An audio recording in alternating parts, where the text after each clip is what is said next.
Welcome to the Board of Health. Good afternoon. Welcome to the Board of Health meeting of September 11th, 2023. Please note this meeting is being recorded and will be available shortly hereafter for scheduled and on-demand viewing on any smartphone or tablet device. If anyone else is recording this meeting, please notify the chairman. Pursuant to Governor Healy's March 29th, 2023 signing of the Acts of 2023 extending certain COVID-19 measures adopted during the state of emergency, suspending certain provisions of the Open Meeting Law, General Law, Chapter 30A, Section 20, until March 31st, 2025, this meeting of the Chatham Board of Health is being conducted in person and via remote participation. Every effort will be made to ensure that the public can adequately access the proceedings as provided for in the order. A reminder that persons who would like to listen to this meeting while in progress may do so by calling the phone number 1-508-945-4410, and the conference ID is 664-469-489#, or you may join the meeting online via Microsoft Teams through the link in the posted agenda. While this is a live broadcast and simulcast on Chatham TV, Channel 8, despite our best efforts, we may not be able to provide real-time access. We will post a record of this meeting on the town's website as soon as possible. Now I'll turn the meeting over to our chairman, Dr. Noble Hanson. It shall be the policy of this board to conduct its meetings under the Open Meetings Law so as to encourage public participation whenever time permits and as part of agenda item discussions. Okay, so today we have 8 items on the agenda. Did you want to do the quorum? Yeah, and first we'll start by establishing a quorum. And as I call your name, please say here. Dick Edwards? Here. John Beckley? Here. Ron Broman? Here. And Noble Hanson, I'm here. We have one member missing, so we'll let Carol Gordon vote when we vote as an alternate. Here.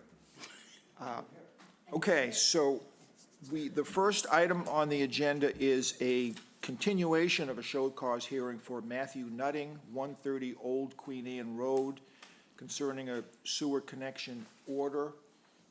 And the last time at the meeting, he had a engineering plan for the hookup, and he was in the midst of trying to get a construction contract and a date.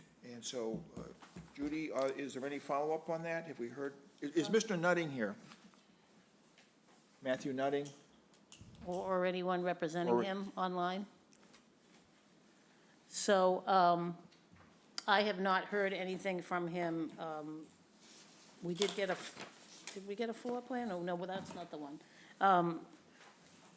Yeah, we haven't heard any more from him. We're waiting for him to tell us. We have an engineering plan for the hookup from Moran Engineering, and then he was going to get a contract for a contractor, signed, and then an approximate date for the work to be done. Mm-hmm.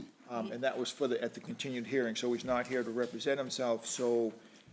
Yeah, my understanding was that he had put it out to bid. Let's see.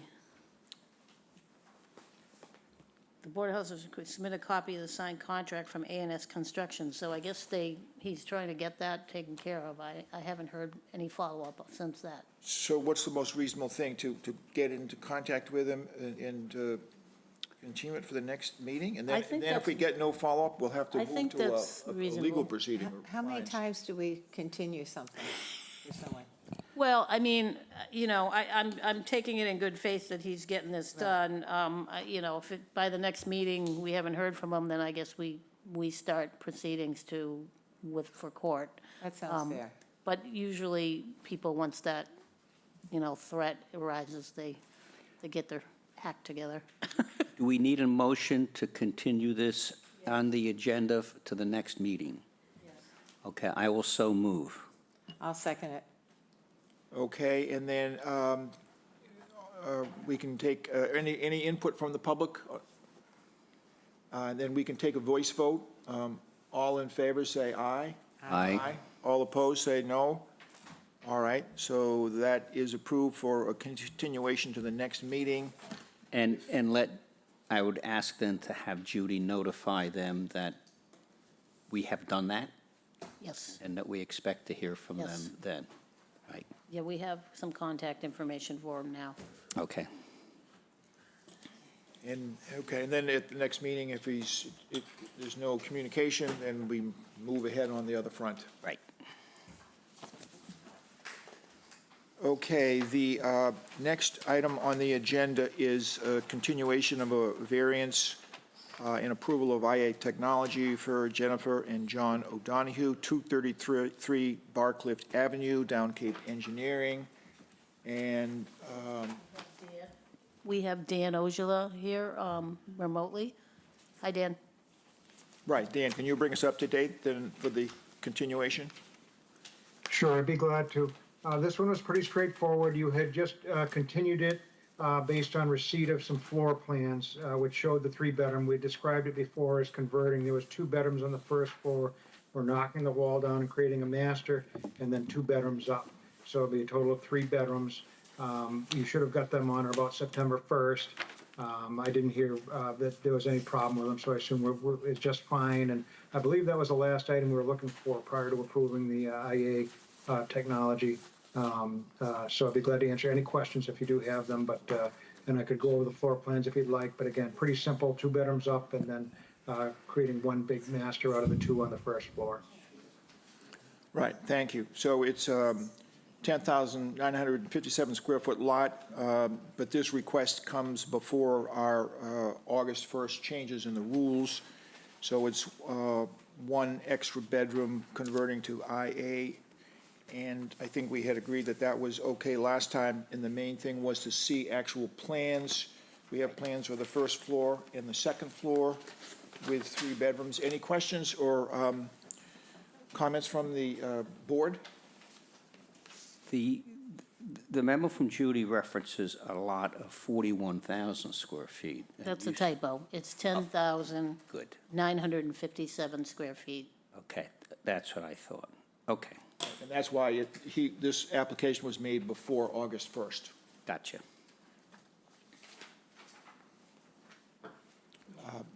Well, it seems pretty straightforward to Yep, me. it looks primary on the first floor, and then big open room, and then two bedrooms on the second floor. So I think that looks pretty straightforward. I'll make a motion, we approve the application for the three bedrooms with the STU as proposed, along with the conditions that Judy would read into the record. I'll second. Okay. And then, any comments from the public? Okay, perhaps Judy can read the conditions into the record, and then we can take a vote. The applicant should restrict this property to a maximum of 3 bedrooms and record this restriction on the deed at the Barnstable County Registry of Deeds. The applicant shall submit a copy of the executed deed restriction to the Health Department. The applicant shall sign a covenant with the board agreeing to comply at such time as the town of Chatham, through its Board of Health and/or Board of Water and Sewer Commissioners, directs the connection of this property to the municipal sewer when it becomes available.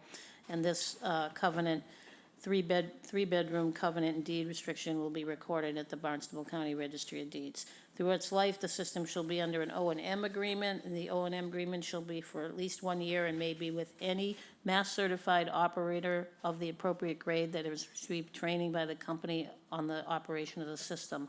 Effluent from the system shall be monitored at least twice per year for the first 2 years, preferably May and October. The effluent shall be field tested in accordance with Mass DEP standard conditions for secondary treatment units certified for general use, revised March 20th, 2015. In addition, a lab test of the effluent for total nitrogen to meet the performance standards of 19 milligrams per liter shall be collected and analyzed by a certified lab. Water meter readings are to be provided with the semi-annual report. If any of the field tests or lab tests fail, follow-up tests shall be conducted by a certified lab and an evaluation made by the operator within 30 days. After the required 2 years of testing, application can be made to the board or their agent for review and possible modifications of the monitoring requirements. The applicant agrees to apply 6 inches of compacted topsoil to all disturbed areas. The engineer shall submit an engineered as-built plan, including as-built elevations with a written certification that the system has been installed in accordance with the approved plan. No alteration to the floor plan of the dwelling or the engineered site plan will be allowed without further review by the Board of Health or its agent, and this variance is granted pursuant to Title V and the Town of Chatham subsurface sewer regulations, is valid for 1 year from the date of Board of Health approval. A permit must be issued and work commenced during the 1-year period, or the variance shall expire. Okay, thank you. I think we can take a voice vote on this variance for 233 Barcliff Avenue. All in favor, say aye. Aye. Any opposed, say no. Okay, that variance is granted to 233 Barcliff. Thank you very much for your time. Yep, Thank you, very Dan. much.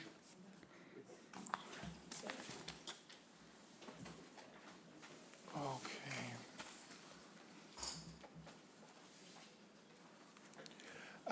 The next on the agenda is a variance hearing and approval of IA Technology for Patrick Sclafani, 35 Evans Way. Clark Engineering has applied for the variance. And is Mr. Clark here to present the case? Yes, I am. Can you hear me? Yes? Yeah, okay. Existing two-bedroom dwelling and adding a bedroom, 22,579 square foot lot. Yeah, present the case for us, please. Yes, Mr. Sclafani is planning to do a garage addition. And so as part of the garage addition, he is increasing the living space of the property. And one of the rooms is intended to be a bedroom. This is in a Zone 2 under DEP regulations. You can add an extra bedroom with IA technology. And I believe this also conforms to your revised regulation.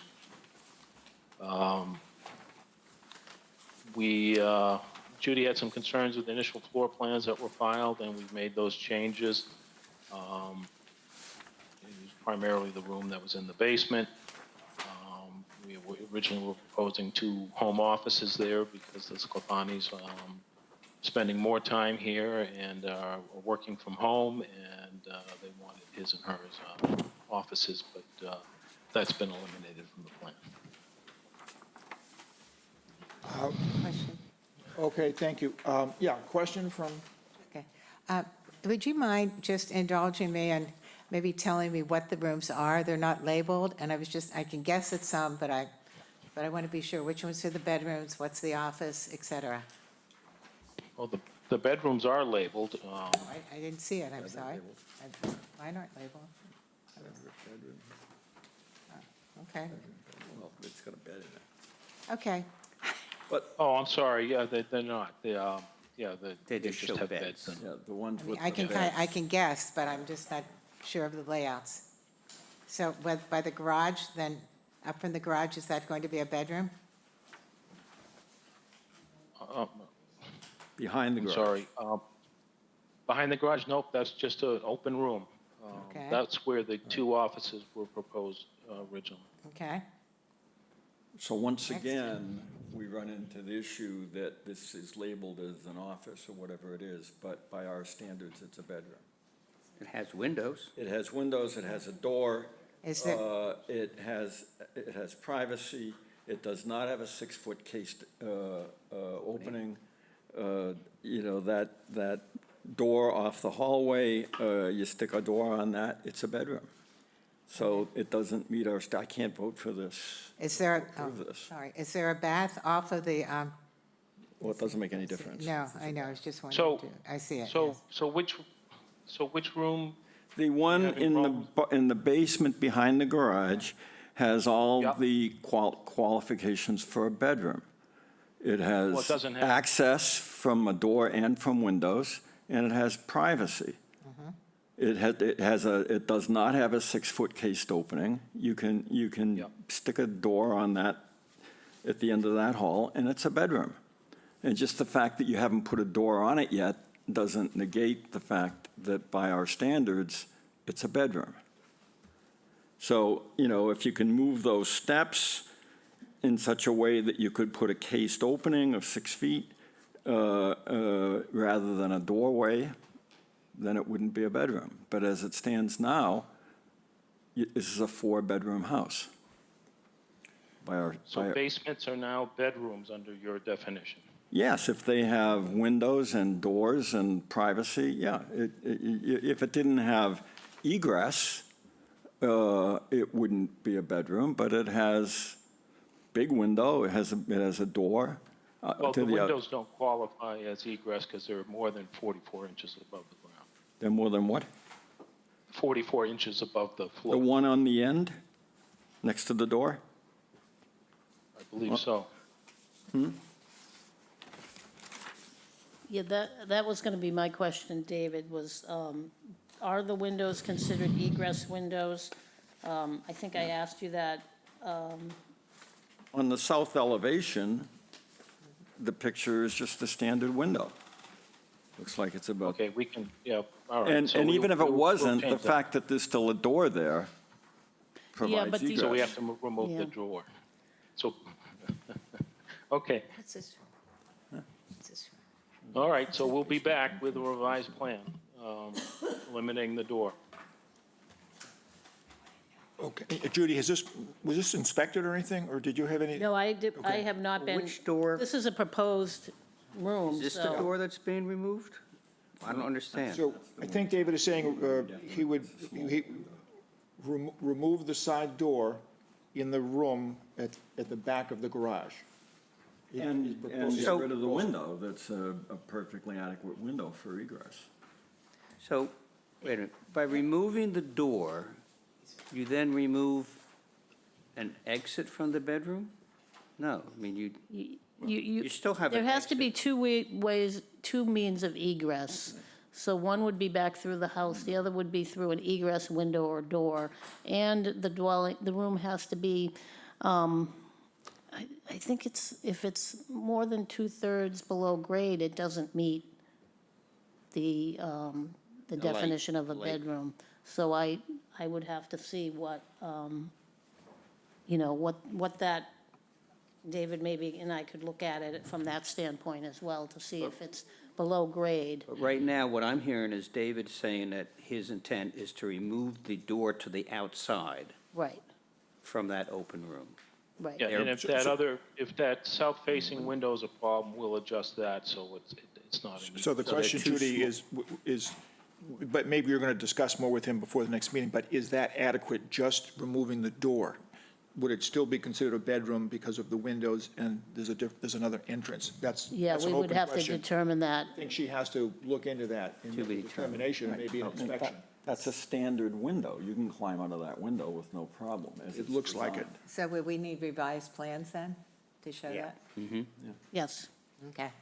I had one second issue, David, was the great room in the basement under the existing house. On the existing floor plan, it shows it does have windows, and then on the later plan, it shows no windows. But are those windows typical basement windows, or are they This space. egress windows? I think they're egress windows, but that's all unfinished Yeah, basement. that's just. Unfinished? That's just basement. What I'm looking at is just Yeah. basement. That's furnished. Yeah, and those windows look like they're small as well. I don't see any windows on this one. Yeah, the original plan, it does have windows. I'm assuming they're just They're below grade. basement-type Yeah, windows. But that, maybe you can just, yep. Okay. There's a bathroom. okay. All right, so to continue this, do we need to vote, or can Mr. Clark make a request for a continuation? You need to vote. vote, yeah. Okay, so we need a motion to continue the hearing, and then to be determined is going to be what this room really has and whether it fulfills the requirements of the basement or not. Will require discussion between Judy and Mr. Clark. Can I get a motion with, I'll move that we defer this variance request. Continue, yep. okay. And a second? Second? And then any input from the public? Okay, hearing none, then I think we can take a voice vote to continue this. All in favor, say aye. Aye. Any opposed, say no. Okay, so thank you, Mr. Clark. So it'll be continued, and then it'll, I guess it'll be work between you and Judy on the bedroom issue. Sounds good. Thank you, you. David. Thank you, David. You can go up to that.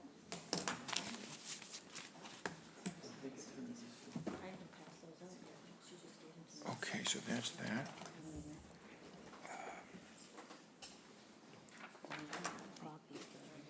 Next on the agenda is a request of an extension to upgrade a septic system for Giselle Limentani Very And- good job. and David De Magistris, 107 Sequoia Road. And this, your, I'm Giselle. Giselle. Some more information from her. Yeah, that sorry, she I just brought didn't in. know the process, so. Yeah, well, you can go ahead and present the case. Okay. There's a history of the initial sale and the extensions, but you can go through all that, and then Judy maybe too. Okay, well, thanks very much. I spoke to Lucas, and he said that I should come and present. We basically purchased the property across the street from us, which is a very rundown cottage, and we've tried to come up with a plan for it, but one of the conditions of sale was to upgrade from a cesspool to a septic system, which we readily agree with. And so I prepared a little timeline, because I thought it'd just be easier to run through our efforts to comply. And so, you know, we purchased the property in September a year ago, and nobody's been living there ever since. We went ahead and had the cesspool located and pumped out just because we thought we should. And we had an inspection performed by Moran Engineering, even though we weren't going to occupy it, but we just thought it was a good idea to check it. And then in November, we drained the pipes and we turned the water off. We didn't have the town turn it off, but we just turned it off. And no one's been living there, and no one's going to live there. And so we were supposed to put in a septic by December, this past December, but we were going to renovate, and so we didn't know where to put it. And we also couldn't find anybody to come out and do anything. Nobody on Cape, off Cape. Everybody I called, it was a 4 to 5 month lead time. So there was just no way we could comply. So we requested an extension. And then we decided to work with Ryder and Wilcox, and they estimated that it would take them until June to complete the work. So I didn't really understand, I think, at the time what that meant. But in any case, in April, they came out and they performed the field work and a soil evaluation and determined that it would support a septic system, and Lucas was there with them. And then in June, we got a design for the cottage renovation, and we're maintaining it as a 2-bedroom. We don't need more than that. We don't want more than that. And, you know, we're just trying to keep our sanity across the street from our house. So, we went to the zoning board just a couple weeks ago and got approval for a plan. And then just on September 7th, a few days ago, we got the completed engineering and design work to support installation of a septic system. And I brought copies today. I only picked them up on Friday, so sorry that it's late. And so I immediately contacted 6 builders, and we waited till we got through zoning board to progress with final plans and stuff and structural engineering and everything, because unless we got through that, it seemed kind of wasted potentially. So I contacted 6 builders, 2 didn't respond. 1 is retiring, 1 is available in 2025. 1 retired, but his son would like to keep going, but they don't have any staff. And the other one is a possibility. So I don't really know what to tell you in terms of a timeline, but there's no one living there, no one's going to live there, and installing a septic system before you know what your building plan is doesn't seem really very good. Yeah, thank you. So you're asking for an extension until November 2024, basically at the recommendation of the engineer, that's how long it will take to get the thing in the No, ground? not at this point. I had come in and talked to Lucas and said that I thought maybe we could do it by 2024, and that was when I thought we were going to get into zoning board in May, but that didn't happen. It's a long story. And so at this point, without a builder, I don't even know what date to propose, and I don't want to waste your time, but, I mean, so I wanted you to help me figure out what to do, because nobody's going to live there.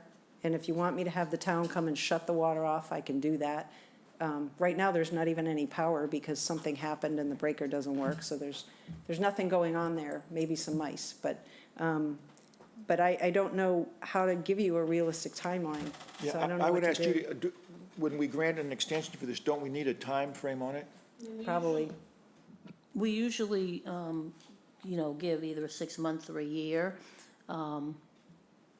Sounds like you're gonna need more than a year, yeah, I possibly. mean, I can't even find, I don't I mean, know. I would think we would start with a year, by then you could probably have your I hope building so. plans, and then you could have an installer pull Okay. your permit, and once your permit is pulled to do the septic system, then you have another 2 years to actually install it. So I think, okay. with the understanding that the property is closed, perhaps have Absolutely. the official water turned off by the That by the makes water sense to department. me. Yeah. I think giving him a year would be sufficient, and then we can catch up with you in a year and see where it's at. Okay, yeah, I mean, I'm happy to do that. So it would be an extension for a year, which is no burden on us to have you come back. Okay, And then have the water officially turned off by the town. is there a And the- and reason you- to, and the I just agreement- don't know when they go to do building stuff, will they need any water? No. I don't know. Say that again? When they go to do building things, will they need any water on the site, like from a hose or anything? If they do, they'll work it out. Okay. Yeah, no, Okay. they shouldn't. Okay, okay, Is this plot And plan, then and then your agreement that the property will remain vacant. absolutely. And so that, for us, is pretty straightforward, I think. Any questions or Well, comments? Judy said something about having 2 years to install the septic system after it's approved. If it's a failed system, Yeah, but there's Then- nobody living there, and they're gonna be Right. rebuilding, so. right, but after they've rebuilt and they get approval, that they're not gonna be able to use the existing septic system for 2 years. No, no, no. It can't be occupied until this new Right. septic system. Yeah, Right, I think the correct. building plan So would there is no- include. The building new plan system. includes, No. yeah, Right. Right. Yeah, The we- permit to construct, once she has the permit to construct, the permit's good for 2 years. So, yeah, no, we have no desire to use the cesspool. We have, we value the marsh, we value all this stuff. We plant natives, we get it. So we're not looking to do anything. yeah, we just wanna make sure no Yeah. one's gonna go, rent it out for next summer, No way. that kind of thing. Don't want anybody to ever do that. So- You guys get it, right? I mean, on it's, the plot plan, it shows that Geranium Drive goes by one side of this property. That's not the case. Geranium Drive, it's a paper road. it's a Deep. paper road. So when we went to zoning board, people said, oh, what's a paper road? So Bill Litchfield had to explain what a paper road was. In 1956, when they drew the plan for the development, they put in a paper road, thinking, I suppose, that it would connect to the the Sea Strand side someday, which didn't exist at the time. Oh, is it But then when they imaginary? carved up that side, one of the people, the Elliots that live on that cul-de-sac, own the property that terminates that paper road. So there's a power line on one end and some other property owner on the other end. So it's just a Paper road. paper road. Well, that demystifies that then. Thank you. Now, we're approving variances all the time for conversion to IA systems. Are these all taking years to install? I mean, when we approve a variance for, that these houses are without a septic system for 2 years on average? No? No, If it's. No, they would have stale- an, a stale if system? if they're putting an addition on, Yeah. and we've approved a third bedroom, their septic system, maybe is working, the one they have, until they stop using that and build the new one.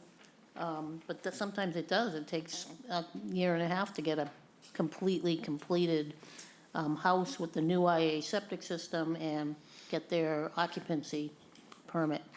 So if they build an addition with an extra bedroom, they're allowed to use the existing undersized septic system for a year or two till somebody can install the IA?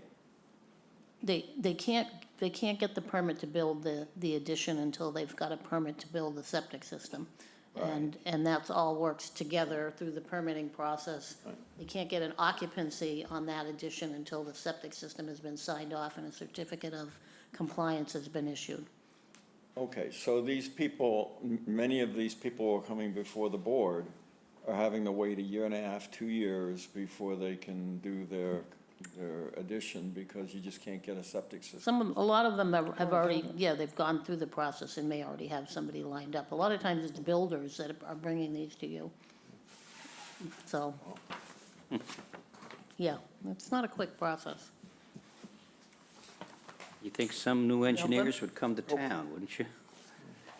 Okay, can I get a motion, so, Title V regulation. a motion to grant the extension with the conditions for the water vacancy with the date of November 24th, November 2024, and I'm assuming that you would come back with plans for the building, the house, and the septic would all be at the same Okay. time, finally, at some point.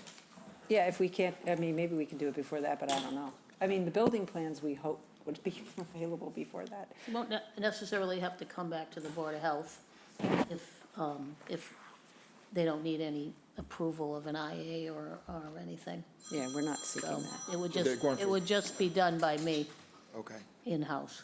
Okay, so a motion to grant the variance. I'll make a motion to grant a variance with those stipulations. That the water be officially turned off by the Water be town turned off. and the property remain vacant.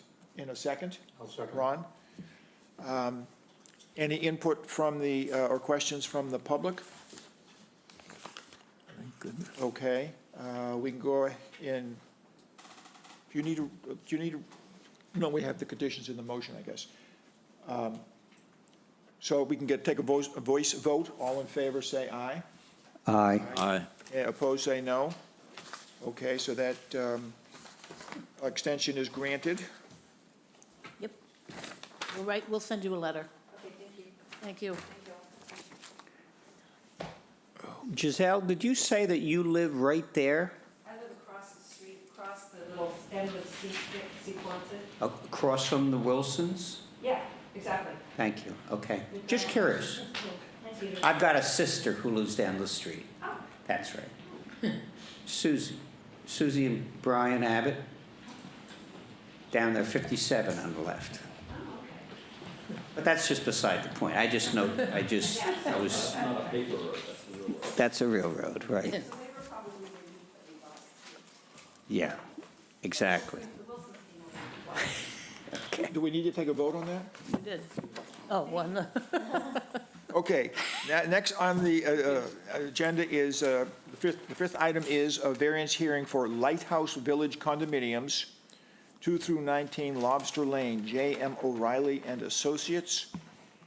Here we go. And we have John O'Reilly. Yeah, I'm John O'Reilly. Are we here to present the case for the board? Yes. Thank you. No problem. I believe one of the owners may be on the line, maybe not. We're here tonight to seek approval to allow the Lighthouse Village condominiums to replace a septic system that currently serves the 6 units. Each unit is 3 bedrooms for a total of 18 bedrooms. The system was originally designed in the mid to late 80s. It consists of a 2,000-gallon septic tank, a 1,500-gallon pump chamber, and then a leaching galley. And when the village condominium folks went and did an inspection, they found that the leaching facility was too close to groundwater and would not pass an inspection. So we were engaged to develop a plan, which you have before you. The lot is very low-lying. We're talking about an elevation range between elevation 4 and just shy of 8 feet above mean sea level. The system and property is completely within the flood zone, and we do have a coastal dune and a tidal creek to the north or to the rear of the property. So what we're trying to do is make a poor situation better by implementing a new design which consists of a 2-compartment septic tank, which is sized at 6,000-gallon tank, so it provides 4,000-gallon primary storage and then a 2,000-gallon secondary storage. From there, we flow into a Septi-Tech treatment system known as STAR, S-T-A-A-R. It's a trickling media filter. It's intended to reduce nitrogen as well as BODs, TSS, and again, nitrogen. So from there, it is going to be pumping to a leaching field, which we have located underneath the existing driveway and parking area of the 6 buildings.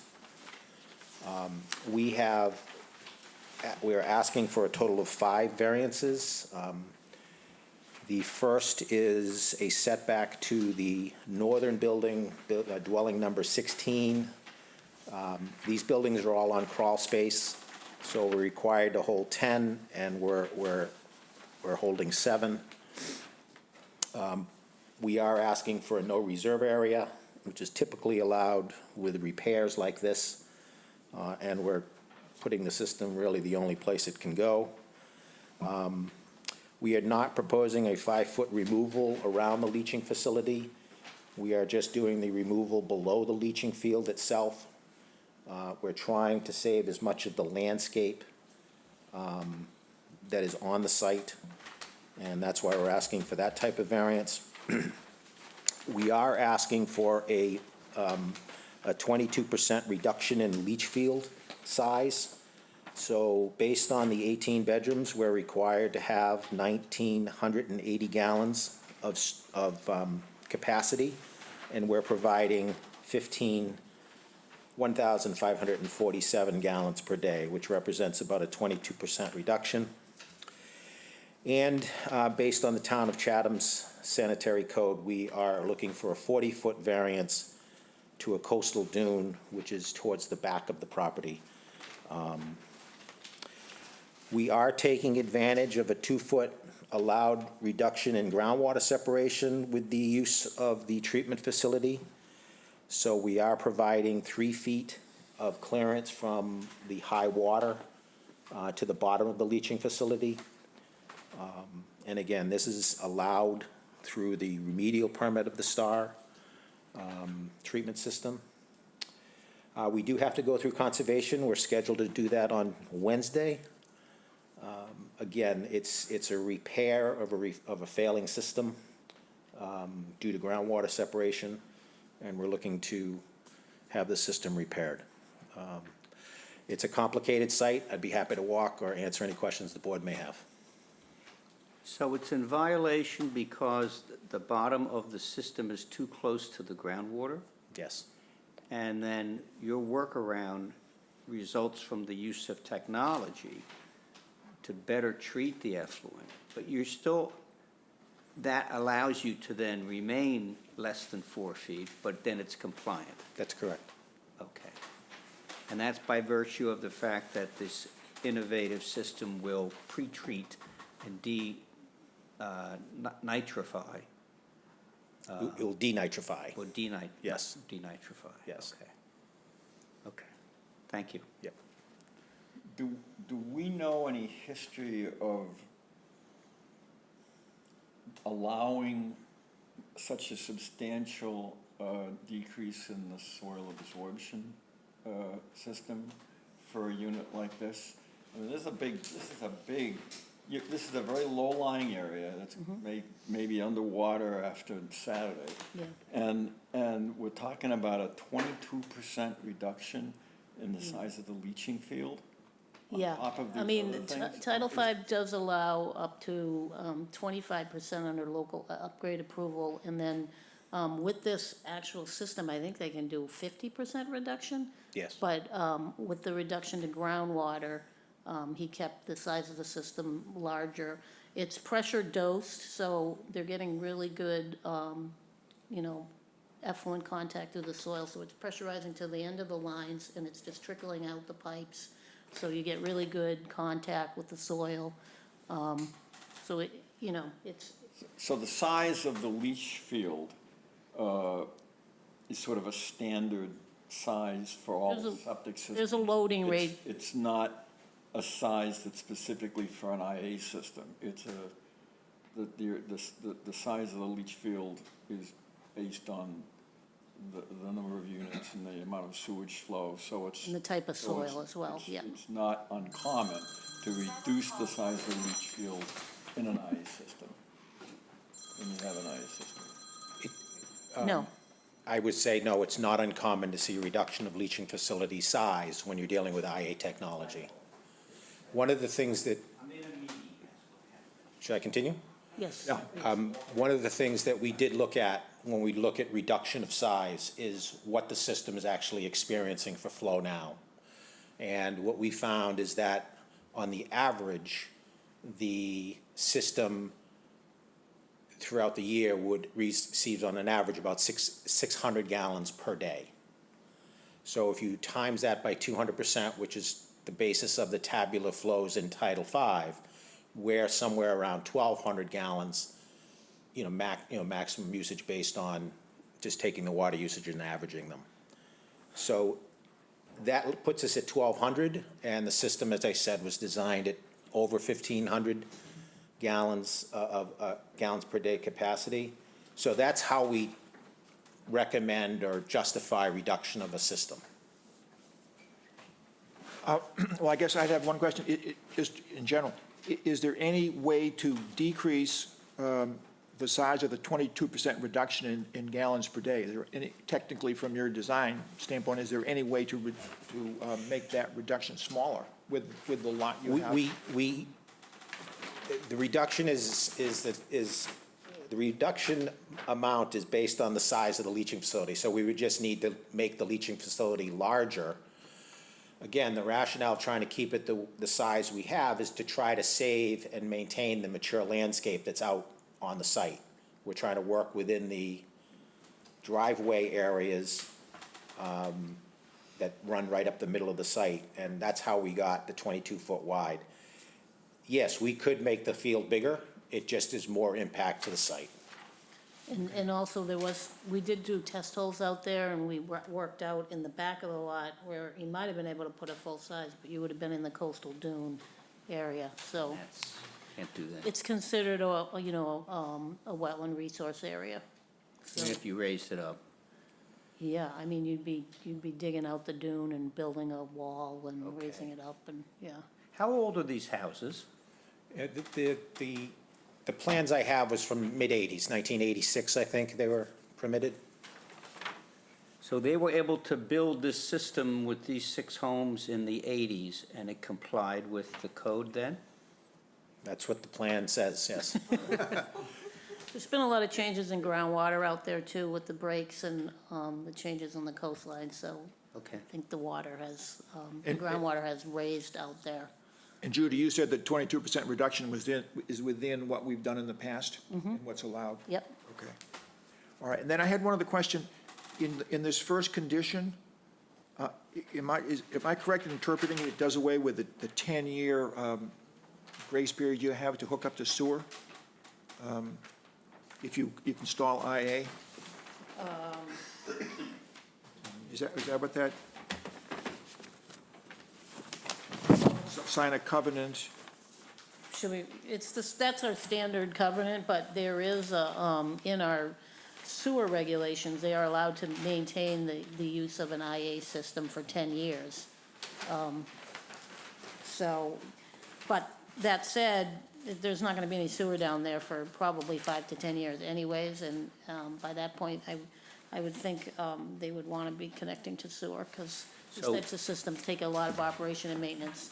But this neighborhood is on schedule to be sewered. Yeah, I mean, I think a minimum of 10 years is probably At what least we're 10 looking at, yeah. It seems to me to be a pretty important area to sewer. I think so, because You it know? is such a high groundwater or flooding Yeah. area that floods Yeah. frequently, so it definitely is on the radar. Not so much for nitrogen reduction, because it's a well-flushed area, but for the fact that it does flood. It's a Okay, flood zone, okay. so. And are we, I mean, this is tangential, but are we expecting that area to be flooded with an upcoming storm that's been predicted? We shall see.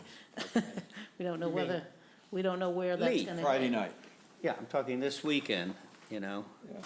depends on, Depends on where it- spaghetti plot, if it's accurate. Yeah, there's a lot of, I was gonna say leeway, but Yeah. there's a lot of fluctuation in the models as to where it's gonna land and when, so. And can somebody, I don't know, I don't want to We're off bother, track here. I don't want to bother you with this, No, I'm but enjoying it, go ahead.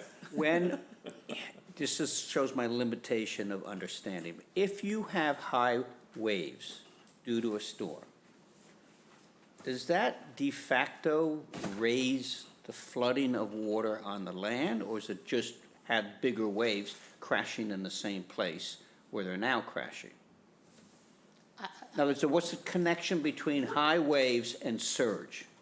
I think, yeah, I think they're very much connected. I mean, if you have a powerful storm pushing the water, it finds its way Through. where it can, So so. if you have 15-foot They have waves. models on NOAA, and that you can actually go to different points along the coast of Massachusetts and Cape Cod and see where, you know, what areas are gonna flood and how it's going to move into So that's it, very predictive. Right. Predictable based upon the the storm surge. storm surge. Yep, It really depends on the wind direction. Right. You know, if, Right. if the storm is going to the east of us, Right. then the wind is coming out of the northeast or the north, which is, Until it passes which us, is then it's- bad. Well, then once it's past us, then it's going Other way. to the west, you know, there wouldn't be any.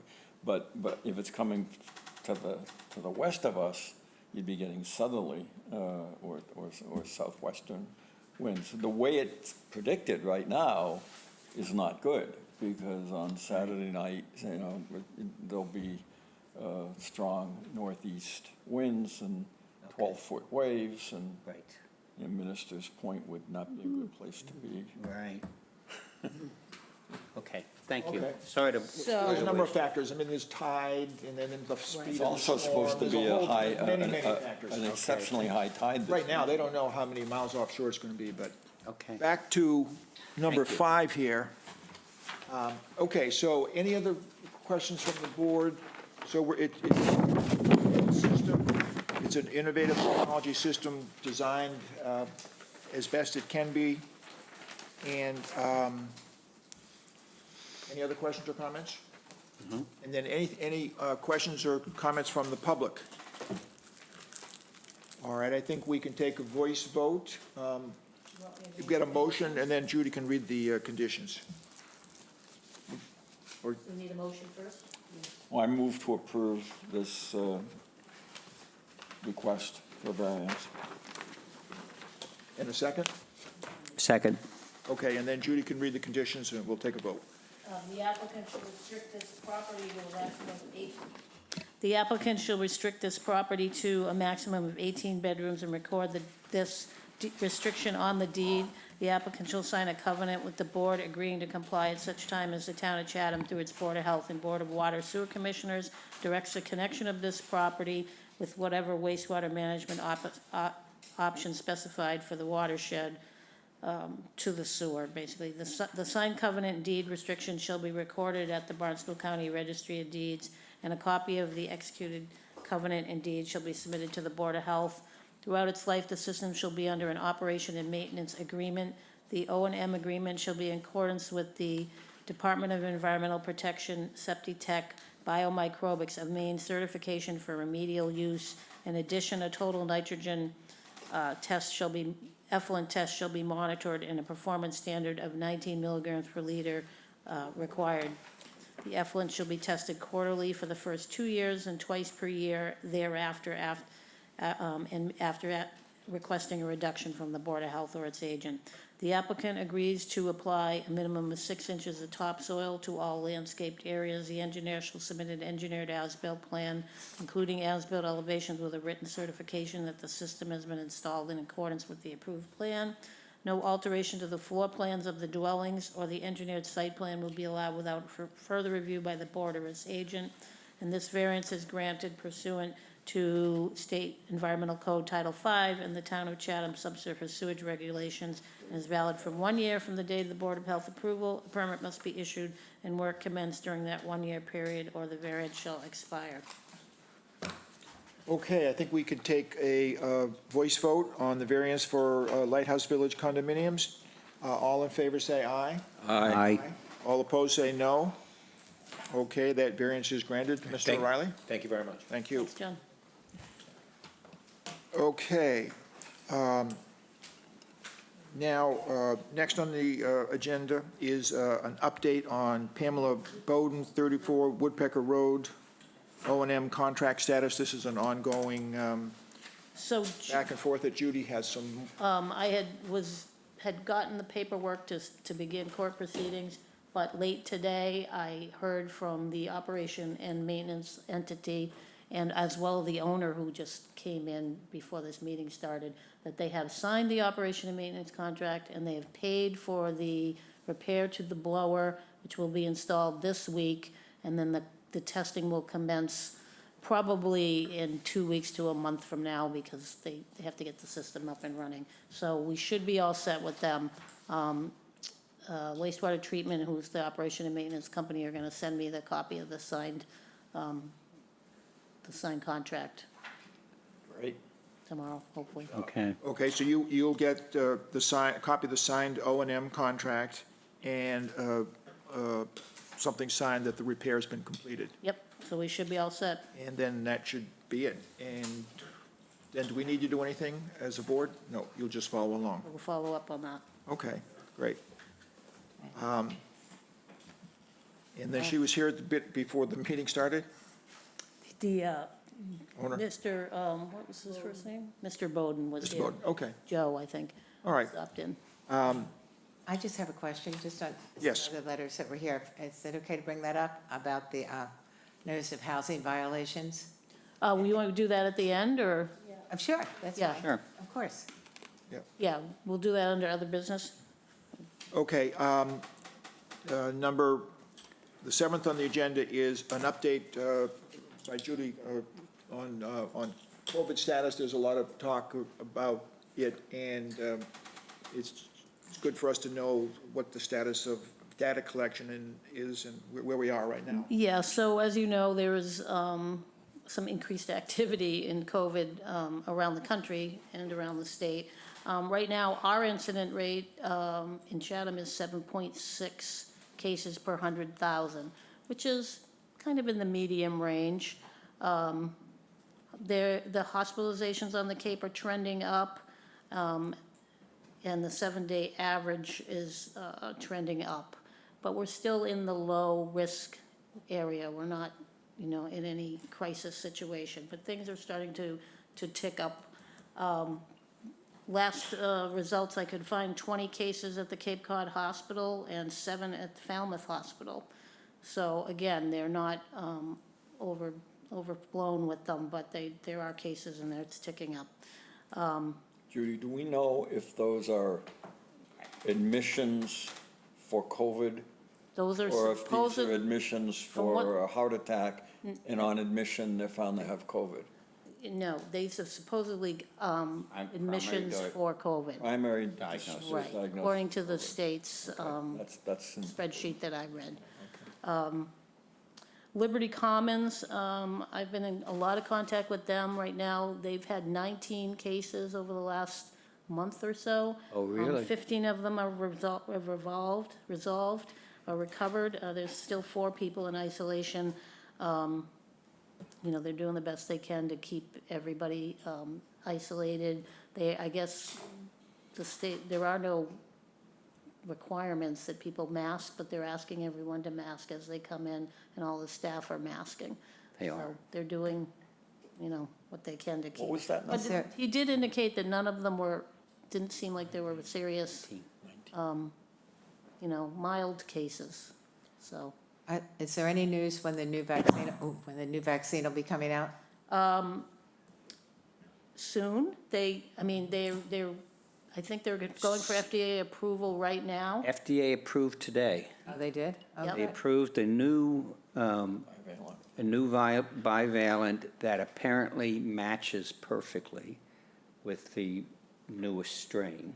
So So they're this very is- hopeful it will be protective. And there was a preliminary announcement that for children, you know, what was going to be recommended for maybe for 5 and older, I think.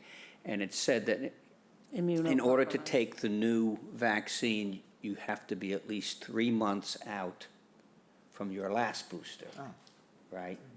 I think 3 months out. And then they were going to, today or tomorrow, they were going to, and the CDC was going to announce for adults Right. and what the it's protocol was going to be. Most likely, it's gonna be 65 and older. Yes. Recommended for 65 and older, or any adults with severely compromised immune systems. And there's 3 manufacturers that are all ready to start Yep. within days. You know, it's just not Yeah, like so they're we're gonna- hoping we're gonna get the vaccine, you know, within a week or two, and we'll be able to provide It's it. just going to happen fast, I think. Yeah, they're trying to get it out for the fall flu season, and, you know, ramping up towards winter when your COVID could be, you know, at its highest rate for the year. Yep. But, you know, It is interesting that they are limiting the recommendation to people who are immunocompromised and people over the age of 65 or 70. This is what we're hearing. When we don't say that for the flu vaccine. Right. And it seems as if there are political overtones to this, that, you know, in fairly limited discussions I've had at the coffee shop, et cetera. Well, that's an I official find a source of very scientific significant information. proportion of people say they get a flu shot every year, but they think they've had enough COVID shots. Oh, This is based on no medical information. This is based on what people read in the internet and what they're, and so, again, we're going down a kind of a rabbit hole here where people who are getting COVID now, a proportion of them get long COVID. And if you are 45, 50 years old and get COVID and get long COVID, you're going to rue the day you decided not to get a booster shot, which has virtually no downside, Right. other than 10 minutes at CVS. So, you know, I'm disappointed at these recommendations. I would think they'd at least say, you know, we recommend that everybody above the age of whatever, 10 or 15, you know, get a COVID booster, and then people can make up their minds whether they're going to I do it or did not. see on the CDC's website that they are recommending that they be called annual immunizations, not boosters, because they are trying to promote it as get it like your flu shot, that you do it annually. But only for the elderly and the sick, which Yeah. makes no sense So, to me. Whatever happened to what I had heard about somebody was going to make a combination vaccine that was covering influenza and COVID, I like heard one that too. shot. I heard that I had too. heard that was being worked on, but I don't hear it You now. know, it may be difficult. The COVID strains are, you know, they're mutating fairly quickly. So it may be difficult to do that, but I don't know. I mean, we had hoped that would happen, but I think time will tell. I think they're different. I mean, COVID are recombinant, you know, Right. the molecular Little A, little vaccines, B. and flu is kind of a traditional vaccine. Right. So to make a new, you know, recombinant flu vaccine is a whole DNA new, recombinant, whole right? new technology. What about RSV? We were hearing that RSV was going to be pushed this fall. So they are recommending those 65 and older or young children get an RSV vaccine. We won't be offering it through the VNA, but it is recommended. It's a good idea to Will get. they be available CVS through the has food it. store? Yeah. Food I believe the CVS? pharmacies have that, and they are recommending that as well as your flu vaccine. We have scheduled 2 clinics, and again, I'm hoping I'm gonna have COVID as well as flu, and we're gonna have the high-strength flu for seniors. The first is October 19th from 10 to 12 a.m., and the second is October 26th from 3 to 5 p.m. And probably next week I'll have the registration. It's gonna be all online registration. I'll have it up and open for people, and we'll get it publicized so people can go in and start registering. This for be those. at DPW? It's gonna be a drive-through at DPW. It seems to work so nicely. We're gonna continue doing it that way. Right. Now, are we going to allow anyone who comes in to get a vaccine? Or are we going to limit it to people over 65 years of age or who say they have immunodeficiency? This is for flu, is that? Not for COVID, right? This is flu. Oh, this is only flu? This is flu. This is flu. We will offer COVID. I think we're probably will offer it to anybody who wants it. I mean, those are recommendations, so I don't see that we would say you can't get the COVID. And you don't have to be from Chatham to go through the Chatham drive-through, do I you? mean, it is a Chatham clinic. I'm not sure. We probably will have the link open to Chatham residents only. I'll have to check and see how we Okay. set that up, but I mean, it's only a 2-hour window, so we're hoping we can Right. keep it to Chatham people. But usually the October 26th, I open that to town employees, as well as Monomoy school employees and families. So that's considered our family clinic. So the one on the 19th is an adult clinic.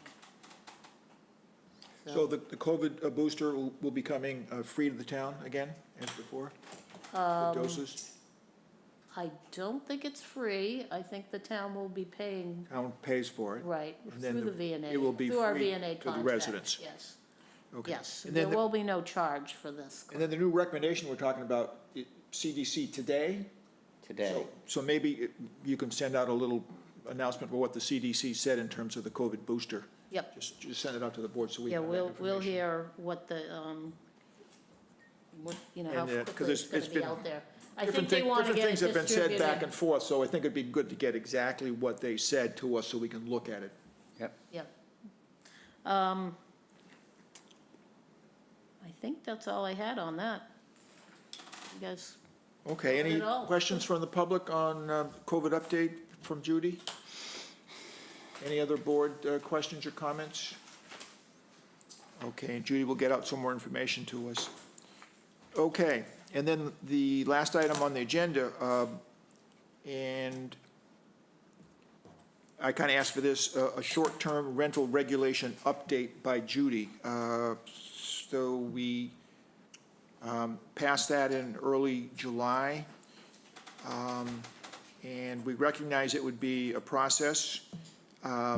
The rules take effect the beginning of March, I believe, and then, so it's next summer. The rules will be in effect, and people will have been registered, we hope. So Judy can kind of catch us up to date on this whole, the administrative part of it. yeah. So, there's 2 things that we need to get accomplished fairly quickly. One is to hire our housing inspector. We have worked up a job description, and I'm hoping to get it posted in the next week or 2, working with our human resources, and then Katie Donovan, who's the acting director of health and environment, or natural resources. So that's big. We want to get somebody on board as soon as possible. Just one question on that. What's the applicant market like? I mean, when do you reasonably expect you would have the extra person?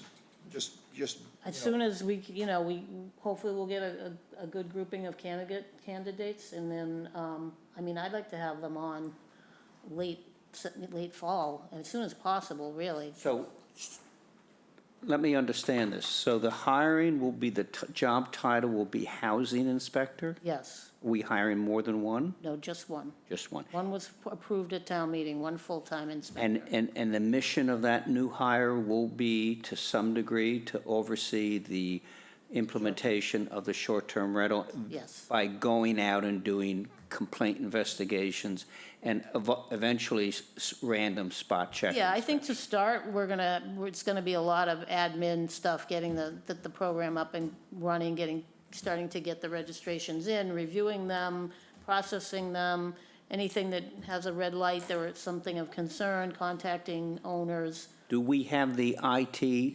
software and support now to do So this? that was the second thing that needs to be completed. I've been working with IT, and there's a couple of, minor, I guess, issues. They just have to get set up.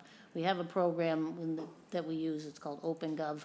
We've set it up in OpenGov, and we're just waiting for the final part of that, which is processing the credit cards and getting that all situated, so. So there will be a moment in time when this goes live? Yes. And we know that somebody that goes and wants to register will be able to do so?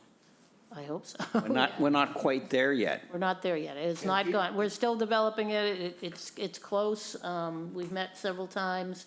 It's an in-house thing that we're doing, and once people start going in and registering, we'll start getting emails that there's a new registration, and we can start Online registration. online registration. If somebody calls right now and says, I'm renting next time, or I want to register because it's open, what's working? How does that work? Well, right now they can't because it's On the not. standby. But yeah, I would, if it is open, I would give them the address for the link to go on, and Right, so right now, there'll be a link you have to through tell the- them to wait, it's coming on board. yeah. Judy, do we have any budget that we can draw from at some point to place, say, a display ad in the Cape Cod Chronicle?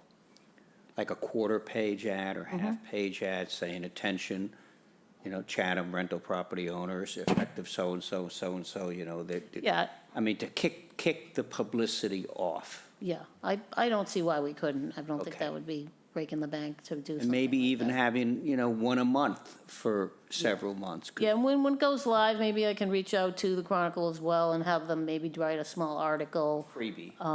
and present it that way. I certainly will reach out to the Chamber of Commerce, and we'll get the information out there as, we have the town's main sheet, we have the town's social media. There's a lot of different ways we can get the word out there. Could you theoretically do an insert with the water bill mailings?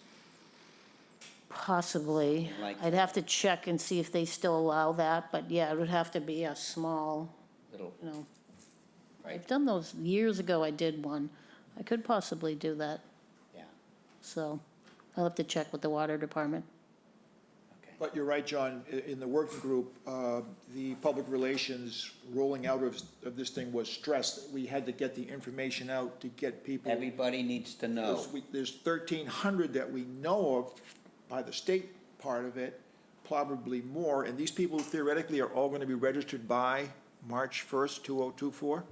I mean, that's the- the date that they're For the required to following be. summer. It doesn't mean we're gonna get everybody in that So- timeframe, but Yeah, that's, that's gonna be part of the job is to, And then think about how many of those 1,300 don't live here in the winter, and how do you reach them, say through say a property tax invoice bill, or when you hear your new property value, I guess. Your assessment? Your assessment, when we get an annual assessment. I mean, there are ways that Chatham property owners get notified of various things, even if they live out of town. yep. And I guess the question is there I mean, a lot of people use rental agencies as well, so. Okay. and, we'll also, I think there's a mechanism for letting like VRBO, Airbnb, those Yes, groups that would be know. perfect, asking them to notify their Right, owners. so, Have Kimberly Robbins help us, yeah, Pine Acres, how could we orchestrate a way for you and all the other rental agencies to notify their clients about what they need to do? That's a very strategic. That would cover a lot. I mean, there are, Several big rental there are contractors out there that you can hire to do a lot of this, but we've chose not to Yep. go that route. So because Judy, they right do now, cost a lot of money. the system, it relies on people contacting you to voluntarily register. There's no outreach. In other words, we have a list of 1,300 people from the state, from their registry. Is there a thought to somehow, when this new person comes on board and you have manpower, reaching out to those people somehow to see if proactively to tell them, we have new rules? Yeah, possibly. Because there are a number of owners that live away and they just rent for business and, they're not really in Chatham. Right. Yeah, I'd have to see how we get those people's names and To addresses. be creative. Yeah. and really think about it. Oh, yeah, that was an issue about whether it's public information or not. But I think, so that's a lot. The new person coming on board, housing inspector, but the way I see it, it's your thing, but it's another person that's gonna take the workload of the whole health department that's gonna be needed to get this thing going, and it's gonna be a process. Now, I know one of the, was Gloria McPherson, she said at the working group, she was in P-Town when they put this thing into effect, and it took a while to ramp up, so Gotcha. it's a real effort. I mean, it's tough. Why is it called a housing inspector and not a health inspector? I mean, I could still change it, but I said housing inspector because their primary responsibility is going to be the housing, the short-term rental. You can ask that person to do whatever you need in the department. We could, yep, But they will be administratively under you, this yes. new person. Oh, yeah, yeah. Not under a code official or. No, they're a housing inspector under the health department. I can provide you with the job description that I prepared. I'll share it with But you you'll guys. still be able to use this You can- person as you need to, and you can parse out as much of the short-term rental work to them as needed. Hopefully, they're gonna do most of it. I mean, Most of that's it, the yeah. plan, yeah. I mean, I think Lucas and I will be there assisting as well, but I think we're gonna try and get that person to do as much as possible. Would that new person, for instance, do these inspections, state inspections of housing? I think to begin with, Lucas may continue to do those. I would wanna make sure the person has gotten up to speed on Yeah. but that type of in time, inspection. they could then Yes. position to do some of. Yeah, we don't do a lot of those, but, so that would be Carol's question. And then the last question I had with the short-term rental, is there a mechanism now where you're building up a database of complaints? I mean, presumably hopefully, as there's more public knowledge of the short-term rental, that people will be calling in with a question or a complaint. Do you now, or will you have a way to log those in so we can Yeah. build up kind of a database, so sometime later we can look and say, well, these are the problems with the regulation, here's where we need maybe to tweak Yeah, something. that's right. Or do something else, and Yep. have a little bit of information. I think One-stop that's part of the shopping. plan. Yep. All questions. Yeah, I mean, part of Because our. this probably won't stay the same forever, it'll probably need to be tweaked one way or the other in time. Yeah, part of the charge that was given to us by the committee was that we keep track of complaints, and then the Board of Health will look back in 3 years, I think it was. So we have started keeping track, we have a spreadsheet right now, that we put the address, what the complaint is, and complaint concerns, whatever, parking, noise, whatever. So Even we're- if you refer them on to the police, you can still log it in as a Right, no, complaint. we're trying to keep track. I mean, like I said, we haven't gotten a ton of them. I bet we've gotten 5 or 6 this summer, maybe. But I would say, any kind of article or notice that goes out or whatever should include basically saying that you can call the Board of Health with a complaint about a short-term rental in your neighborhood so that we can keep track of what's going on and see where the problems are. And then later on, how things are working. Are there staff meetings periodically at at the town hall where Jill oversees all the department heads Yes, together every week, yep. every week. Yep. So that would be a perfect opportunity for you to share with all the other department heads an update on this new launch of this program. Right. And how it's important that you collate every single complaint relating to, regardless of who Right, gets it. right. Who gets it first. Yep. Okay. I think it's going to be a work in progress, and just learn as we go, really, what's Yes. necessary, Yep. what isn't, and just do the best to get the information out there. I think you're right. That's all you can do, to start with. But I think it's important for us to keep in mind that it is a work in progress, and Yes. we have to keep, pushing and trying to help Judy organize the thing. Certainly. Get things rolling, because it will be a lot of work. Hopefully, that'll be good.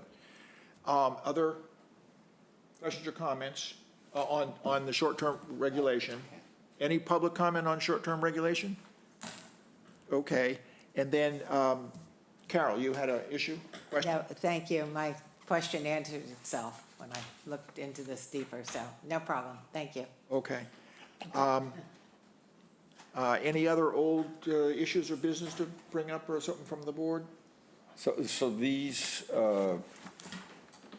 documents that you sent us, notice of housing violations, this is just for our information? Yes. FYI. Would these based on complaints?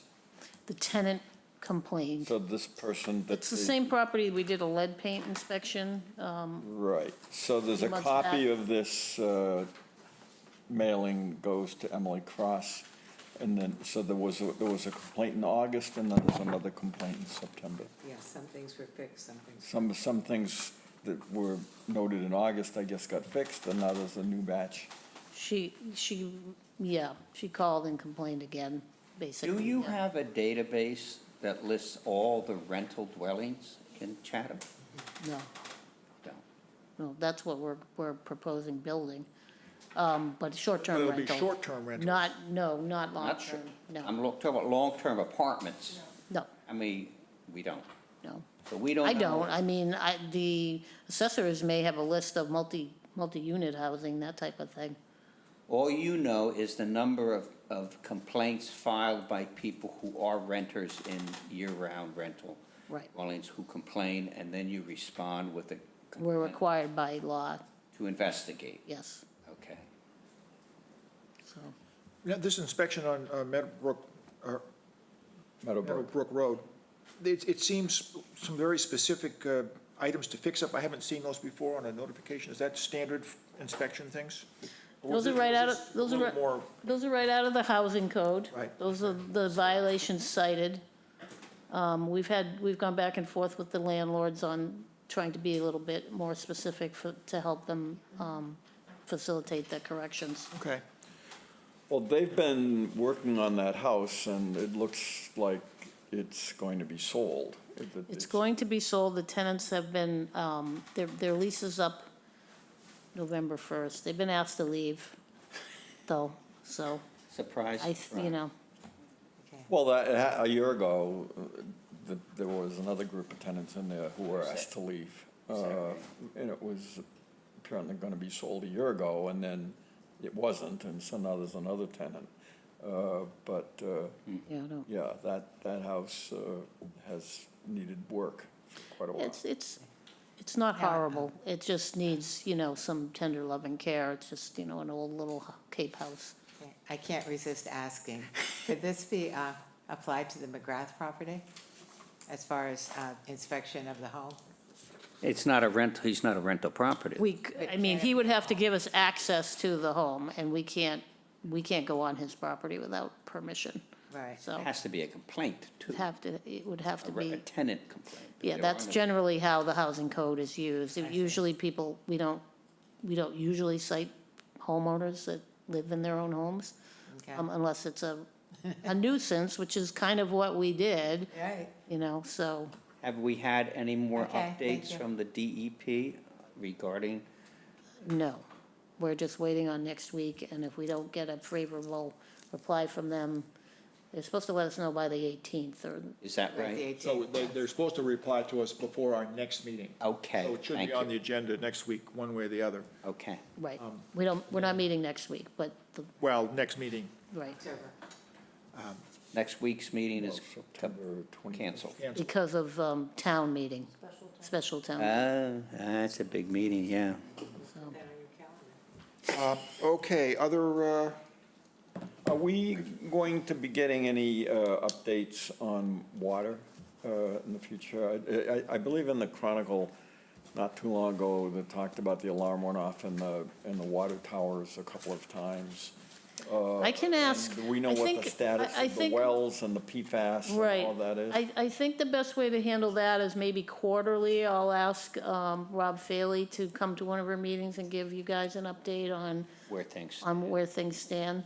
He's our new DPW director. He's basically taking over a lot of the stuff that Dr. Duncanson did as far as water and sewer stuff. Good. Bob is coming in once a week or so and doing some side, finishing up some projects and such, but he, maybe we could hear from him on the agenda sometime this fall? no, no. Because, because he doesn't work for the town, so I wouldn't ask. oh, But yes, Rob Faley, yes. Bob, I wouldn't. Dr. Duncan. oh, I know, yeah. I Yeah, mean, yeah. Rob Faley, who's Oh, yeah, no, he would. DPW director. Right, I can ask him, And he's now perhaps in, taken over what Bob did with the water. So maybe at some point he could come in and give us an update. Who did he replace? The DPW director? Tom Temple. That's right, Tom Temple. Yeah, He left, he left, yeah. He was here for 6 or 7 years, I think, really. so, yeah, It's a lot of changeover for a small town. right. Is there any way that he can address the nitrogen loading problem with our beaches being closed a lot this summer? Like Oyster Pond was closed for a long time, and That wasn't nitrogen, that was Bacteria. bacterial exceedances. does that come from I mean, the that's, sewering? That we need to upgrade the sewering? they've been working on, Oyster Pond is difficult. There is a stormwater drain right at Oyster Pond. We had several very high rain events this summer, and that flushes right down into there. There is a catch basin there that has some type of a filtration, and they did open it up and check it. It seems to be working okay, but when you get those high storm, events, it's kind of, you get a lot of groundwater a lot of water runoff from the roads, And then you're gonna pick up and you all pick up kinds all of the, things. yeah. So that was, yeah, we had a couple of incidents. Luckily, towards August, we seemed pretty good. We didn't have any, it was July that we seemed to have the problems. And after the confusion earlier this summer about notification and posting, has that been kind of rejiggered in a way that we now have an assurance that if you're on Yes, vacation- we have an SOP put together. Perfect. When we get notified, we let Parks and Rec, DPW, everybody gets notified. And if Lucas and I aren't available to do the posting, the Parks and Rec people will be able We to. have pre-made signs. We have signs ready, Place that yep. are ready to And go. we're getting more made so that we can keep a few at Parks and Rec, and Yep. DPW can have a few too. So whoever's available to get them They posted. had those signs made up in Jaws, and they were in the back of the Jeep of Chief Brody. What? What? The beach closure sign, Oh, yeah. yeah, in Jaws. Jaws, yeah. Yeah, remember? Yeah, I Remember forgot the about scene. that, yeah. Well, that's me and Lucas out there digging the signs in. Okay, so, All right. and then one thing that I talked to Judy about for the future was maybe sometime setting aside a meeting where we have like a seminar update on Title V and IA, the technology, the Yeah. science, and the construction, and the different parts, and get a chance for us to get updated and ask questions. And speaking for myself, I'd like to learn more about it, and we'll put that together. I don't want to dump it all on Judy. We'll see if we can get someone from the county to help. Yeah, I'm gonna That's a try and, work in progress. I'm gonna try and see if I can get someone from the county, from the test center, who's really expert on septic systems, to kind of do a basic, and then also invite, I think the Conservation Commission would also like to be part of that, so maybe we could do a joint meeting where the county does a presentation, and we can even, have it as a hybrid meeting as well, so people can There's watch interest it. with some other committees. Who was the fellow from this county that we brought in once and spoke to us? You just got to get closer to the mic. Okay. Turn it on. Yeah, there was somebody from You gotta the put it- state. the county. Ron, back on. Right.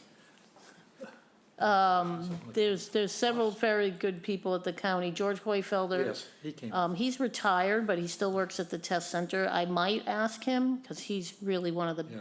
he's fun to listen to, and he makes it interesting. But they have a couple other people that are very good as well, so we'll see. Do we have any, currently in our town, do we have any experimental septic treatment designs being looked at, being tracked? Just the IA systems that we put in, those are innovative alternative septics. I mean, We things don't like have using anything. sawdust and then, We don't these have other- anything like that, no, no. Okay. People don't tend to want to, they just kind of use the cookie cutter things, and, Yeah, it's safer. yeah. But I'm part of a technology panel, looking at technologies for, use on Cape Cod, so we'll see what comes out of that. Okay, and then we have one set of minutes, August 21st, to approve. Anybody have any changes or comments or about the August 21st meeting minutes? If not, can I get a motion to approve? So made? And a second? I'll second. Okay, and then all in favor say aye. Aye. Aye. Any opposed, say no. So we've approved the minutes of August 21. And then, any other comments? Any comments from the public? Any other comments from the board? If not, we can get a motion to close the meeting. So move? In a second? Second? Okay, and then we'll take a voice vote to close the meeting. All in favor, say aye. Aye. All opposed, say no. All right, the meeting is adjourned.